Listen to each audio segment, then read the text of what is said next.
I've danced with the devil and his name is addiction. Those words may sound dramatic, but they embody the truth of my life. My name is not important. What matters is the story I bear.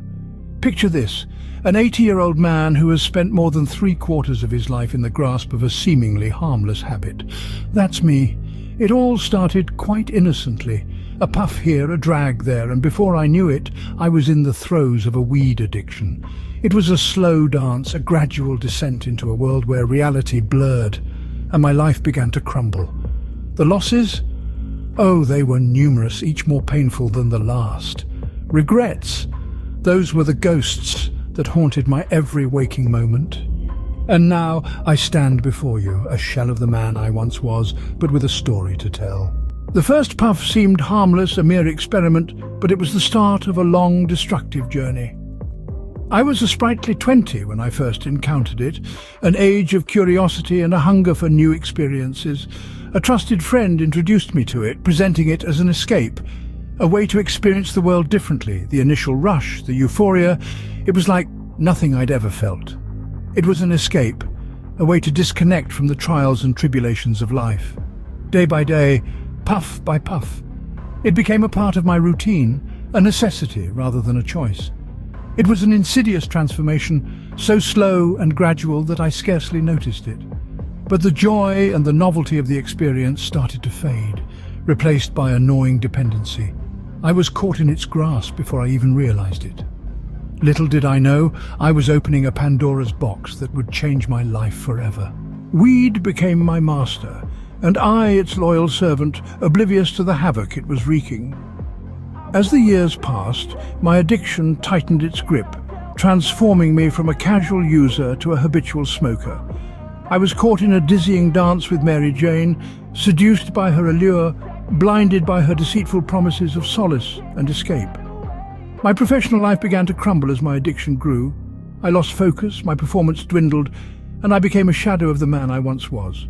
My relationships at work soured, my once promising career came to a standstill, and before I knew it, I was without a job. Yet the devastation didn't stop there. My family, once my rock, began to drift away. My children, who once looked up to me with admiration, started to see me as a stranger. They were embarrassed by my addiction, hurt by my broken promises. My wife, the love of my life, couldn't bear to watch me destroy myself any longer. Her tears fell like shards of glass, cutting through my heart, yet I was too lost in my addiction to change my course. My descent into homelessness was swift and brutal. Without a job, without my family, I was left with nothing but the cold, unforgiving streets and my ever-present companion, weed. But the loneliness... Oh, the loneliness was the cruelest part. There's a kind of solitude that comes with addiction, a deep, gnawing emptiness that no amount of weed could fill. Nights rolled into days and days into nights in an endless cycle of despair. I was a man adrift, caught in a tempest of my own making. I was lost, alone, and on the brink of giving up. I had become a casualty of my own choices, a prisoner in the cell I had built for myself. In the pursuit of a fleeting high, I lost all that was dear to me. Hitting rock bottom has a way of opening your eyes. It's a harsh awakening, a jolt to the senses that forces you to confront the reality you've been avoiding. That's what happened to me. I was 80 years old, homeless and alone, with nothing but the clothes on my back and the relentless need to smoke weed. I can still remember the day when the fog of my addiction started to lift. It was a cold winter morning, and I was huddled under a tattered blanket, shivering from the icy wind and the onset of withdrawal symptoms. The physical pain was unbearable, but it was the emotional agony that truly broke me. I felt like a ship lost at sea, tossed around by wave after wave of despair and regret. It was then that I understood the full extent of the destruction my addiction had caused. I had lost my family, my job and my home, all for the sake of a fleeting high that left me feeling emptier each time. It was a sobering realization, but it was also the wake-up call I desperately needed. I knew that I had to change, that I couldn't continue down this path of self-destruction. But the journey towards recovery was far from easy. Battling addiction is like fighting a war within yourself, a war against your own desires, your own weaknesses. It's a battle that requires strength, courage, and a relentless will to survive. I sought help, first from a local homeless shelter and then from a rehabilitation centre. I attended group therapy sessions, participated in various recovery programs, and slowly started rebuilding my life, one step at a time. It was a grueling process, filled with setbacks and moments of despair. But I persisted because I knew that I had to win this battle, not just for myself, but for all the people I had let down. The road to recovery is a long and winding one, filled with obstacles and challenges. But it's also a journey of self-discovery, of resilience, and ultimately, of redemption. It's a journey that taught me the true cost of addiction and the priceless value of a life lived free from its chains. It was a battle of life and death, and I chose life. I stand before you not as a victim, but as a survivor.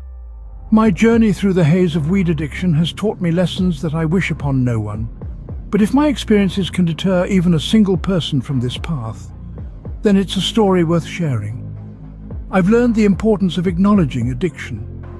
Denial is a powerful force, and it's all too easy to convince ourselves that we're in control when, in reality, we're being controlled. The first step to recovery is admitting that you have a problem. It's not a sign of weakness, but a testament to your strength. You're acknowledging that you're human, that you've made mistakes, and you're willing to face them head-on. I've learned the value of seeking help. We're often led to believe that we must fight our battles alone, that asking for help is a sign of defeat. But the truth is, addiction is a beast too formidable to be tackled single-handedly. Reach out to your loved ones, speak to professionals, join a support group.